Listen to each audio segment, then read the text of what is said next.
Hi hi hi hi hello welcome to our channel smart life Sri. అందరూ ఎలా ఉన్నారు, ఏం చేస్తున్నారు? మనకి కార్తీక మాసం అయిపోయిందండి.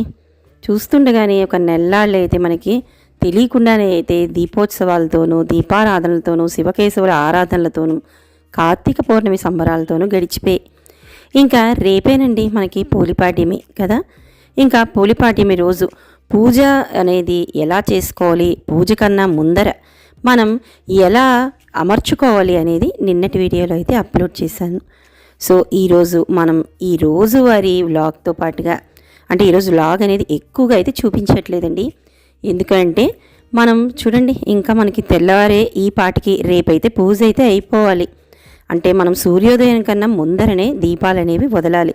కాబట్టి వాటికి సంబంధించిన విశేషాలు, వాటికి అంటే నిన్న విధానం అంతా కూడా ఎలా అమర్చుకోవాలో చెప్పాను. కాబట్టి ఈరోజు పూజ అనేది ఎలా చేసుకోవాలి అనే విధానాన్ని అయితే అప్లోడ్ చేస్తున్నాను.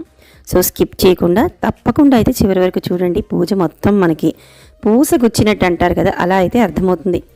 ఇదిగోండి, ఇక ప్రతిరోజులాగా మన బాల్కనీలోకి అయితే వచ్చేసాను.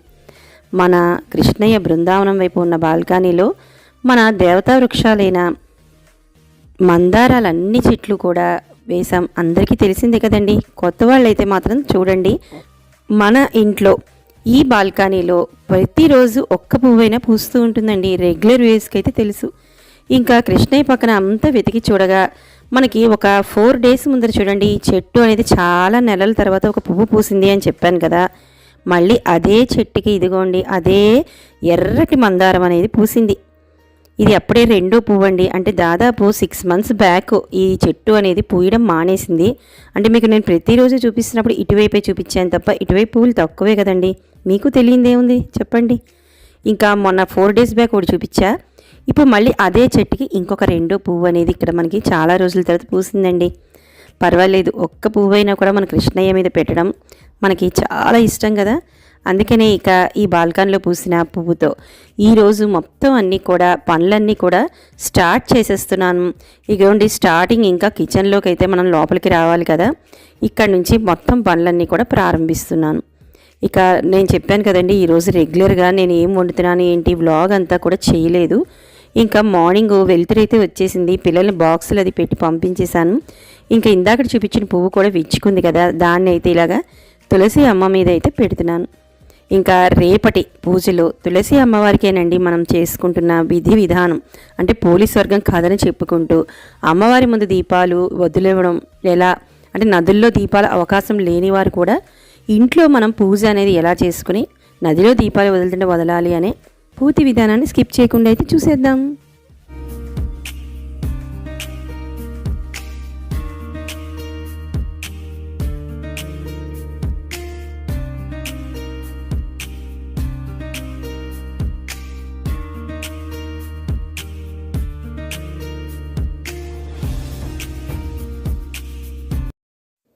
ఒక్కసారి పూజా విధానాన్ని పూర్తిగా అయితే స్కిప్ చేయకుండా ఇంకా మొదలు పెట్టేద్దామండి. కార్తీక మాసంలో మాసమంతా కూడా మనం 30 రోజులు కూడా మనం దీపాలను వెలిగించి ఆ శివకేశవులకి పూజలు అభిషేకాలు చేసుకుంటూ ఉంటాం. ఇలా కార్తీక మాసం మొత్తం కూడా ఎప్పుడైనా కూడా మనం కొన్ని రోజులు మిస్ అయ్యి ఉంటే, అంటే చేసుకోవడానికి అడ్డం వస్తే, ఆఖరి అంటే కార్తీక అమావాస్య తర్వాత వచ్చే పాడ్యమి రోజు పోలిపాడ్యమిగా మనం దీపాలను నదుల్లో వదులుతూ ఉంటాం. ఇలా పోలిపాడ్యమి పూజ అనేది చేసుకునే ముందు ఎలాంటి మనం పూజకి సిద్ధం చేసుకోవాలి అని నిన్నటి ఒక వీడియోని అయితే అప్లోడ్ చేశానండి. ఇక్కడ మీకు చూపిస్తున్నది థంబ్నెయిల్. ఈ వీడియోని అయితే ఓపెన్ చేస్తే ముందు రోజు మనం ఎట్లాంటి ఏర్పాట్లు చేసుకోవాలి అనేది ఆ వీడియోలో అయితే చూసి అన్నీ సిద్ధం చేసుకోవచ్చు.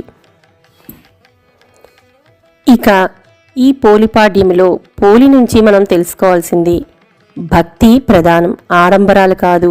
భక్తి ఎంతగా ఉంటే మనకి భగవంతుడి కరుణ అనేది అంత సులభంగా లభిస్తుంది అని మనకి ఈ కథ ద్వారా అయితే మనకి తెలుస్తుందండి.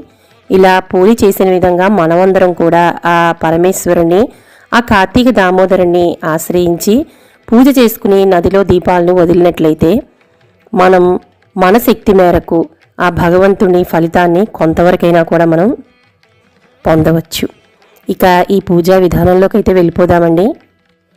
ఇక పూజకి ఇలా ఏర్పాట్లు చేసుకున్నాం కదండి. ఇలా ఏర్పాటు చేసుకున్న తర్వాత మనం కలశ స్థాపన చేసి నదుల్ని ఆవాహన చేసుకుని మనం మన మీద అలాగే పూజా ద్రవ్యాల మీద అన్నిటి మీద ఆ కలశంలో నీటిని జల్లి విఘ్నేశ్వరుడి పూజ అనేది ప్రారంభించాలి. మొట్టమొదటిగా విఘ్నేశ్వరుని పూజలో షోడశోపచారాల పూజ అయితే తప్పకుండా చేయాలండి. పసుపు విఘ్నేశ్వరుని అయితే చేసుకుని ఆయనకు గంధం, యజ్ఞోపవీతం, వస్త్రం, ధూపం, దీపం, నైవేద్యం, హారతి ఇలా ప్రతి షోడశోపచారాలు కూడా తప్పకుండా విఘ్నేశ్వరుడికి అయితే చేసుకోవాలి. తర్వాత కొద్దిగా బెల్లంని ఆ స్వామికి సమర్పించి నైవేద్యం అనంతరం తాంబూలాన్ని ఆ స్వామికి ఇచ్చి హారతిని ఇచ్చిన తర్వాత మంత్రపుష్పాన్ని అలాగే ఆత్మదక్షిణ నమస్కారాన్ని చేసుకుని స్వామి వద్ద ఉన్న కొద్దిగా అక్షింతలను అలాగే పువ్వులను అయితే కళ్ళగద్దుకుని తప్పనిసరిగా అయితే వేసుకోవాలండి. అలా పూజ అయిన తర్వాత విఘ్నేశ్వరుని కుడివైపుకు కానీ లేదా తూర్పు వైపుకు కానీ మనం విఘ్నేశ్వరుని కదపాలి. ఇక తులసి కోటకి మనం ముందర అయితే దీపాలని వదులుతాం కదా, ఇట్లా అమ్మవారికి కూడా మనం షోడశోపచార పూజ అనేది చేసుకోవాలి. ఇందాకడ చేసుకునే విధంగానే ఆచమనం చేసుకుని మన గోత్రనామాలు, మన ఆ రోజు చేసుకుంటున్న నక్షత్రం, తిరివారాలు అమ్మవారి ముందు చెప్పుకుని అమ్మవారిని కూడా యథావిధిగా అన్ని ఉపచారాలు కూడా చేసుకోవాలండి.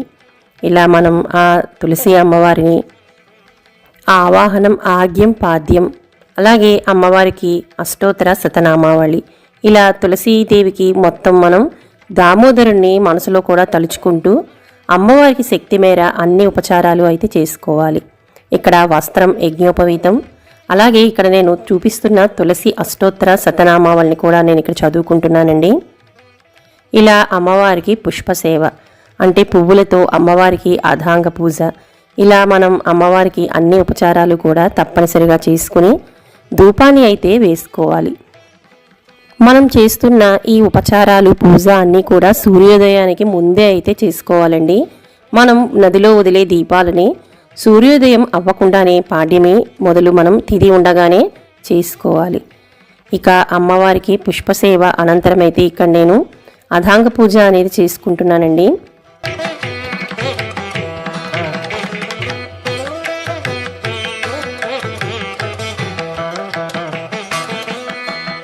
సూర్యోదయం కన్నా ముందరే మనం దీపాలనైతే వదలాలి.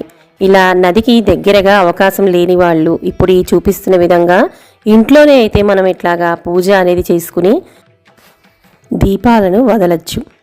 అమ్మవారికి ఇక్కడ నైవేద్యం అనేది సమర్పించుకోవాలి. మనం చేసే పూజలో పెట్టే నైవేద్యంలో వడపప్పు, చనివిడి అనేది తప్పకుండా అయితే పెట్టాలండి. ఎందుకంటే మనకి చనివిడి అలాగే వడపప్పు అనేది చలవ కాబట్టి అమ్మవారికి అది నైవేద్యం పెట్టి తాంబూలం ఇచ్చి కర్పూర హారతిని అయితే ఇక్కడ అమ్మవారికి వెలిగిద్దాం. ఇలా సంపూర్ణంగా అమ్మవారికి ఉపచారాల పూజ అనేది చేసుకున్న తర్వాత మంత్రపుష్పాన్ని అయితే సమర్పించి ఆత్మదక్షిణ నమస్కారాన్ని అయితే ఇక్కడ చేసుకుందామండి.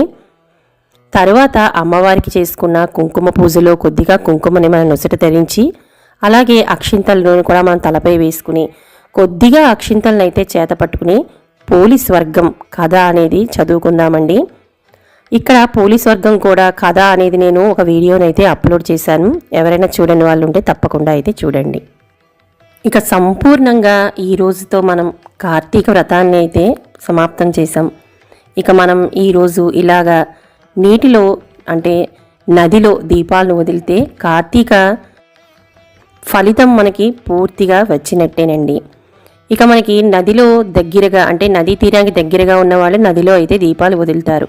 అలాంటి అవకాశం మనకు ఈ మధ్యకాలంలో లేదు కాబట్టి అంటే చాలామందికి నదీ తీరానికి వెళ్ళి వదిలే అవకాశం ఉండదు కాబట్టి ఇంట్లోనే మనం ఇలాగా నదిని ఆవాహనం చేసుకునే విధంగా మనసులో అయితే భావించాలి. ఇలా రాగి కానీ ఇత్తడి కానీ అవకాశం లేని వాళ్ళు ఇలా స్టీల్ పళ్ళెంలో కానీ నిండా నీళ్లను పోసుకుని చక్కగా మనం కొద్దిగా మంగళ ద్రవ్యాలైన పసుపు, కుంకుమను అలాగే సుగంధ ద్రవ్యాలైన కొద్దిగా జవ్వాదిని, గంధాన్ని అలాగే నేను ఇక్కడ చిటికెడు పచ్చకర్పూరాన్ని కూడా వేస్తున్నానండి.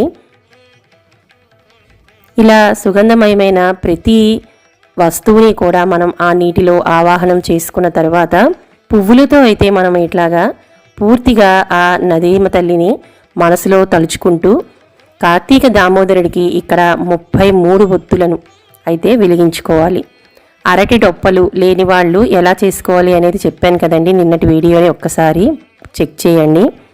ఇలా మనం కార్తీక దామోదరుని మనసులో తలుచుకుంటూ మొత్తం అన్ని దీపాలను వెలిగించి కొద్దిగా మనం కుంకుమను అయితే ఆ దీపాలకు పెట్టి ఆ అరటి దొప్పలను ఇలాగా నదిని తలుచుకుంటూ నదిలో వదులుతున్నట్లుగా మనం మనసులో ధ్యానించుకుని కొద్దిగా నీళ్లతో ఇలాగా తూసినట్లయితే మనకి ఆ దీపాల కాంతి ఆ దామోదరుడికి అయితే చేరుతుంది. ఇలా మనం మనసులో ఆ కార్తీక దామోదరుని తలుచుకుంటూ ఈ సంవత్సరానికి మనం చేసిన పూర్తి కార్తీక ఫలితాన్ని ఇవ్వమని మనసులో అయితే ప్రార్థించుకోవాలి.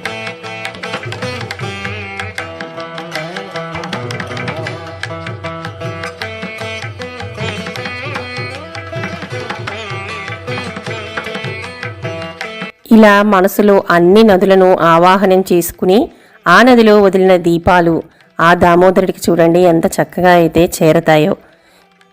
ఇలా మనం చేసుకుని నదిలో వదులుతున్నట్టుగా భావించిన ఈ దీపాలు చూడండి ఎంత చక్కగా అయితే వెలిగాయో. ఇలా ఆ కార్తీక దామోదరుడికి మనం వెలిగించిన ప్రతి దీపం కూడా చేరి ఆ ఫలితాన్ని అయితే తప్పకుండా మనకి అనుగ్రహిస్తారు.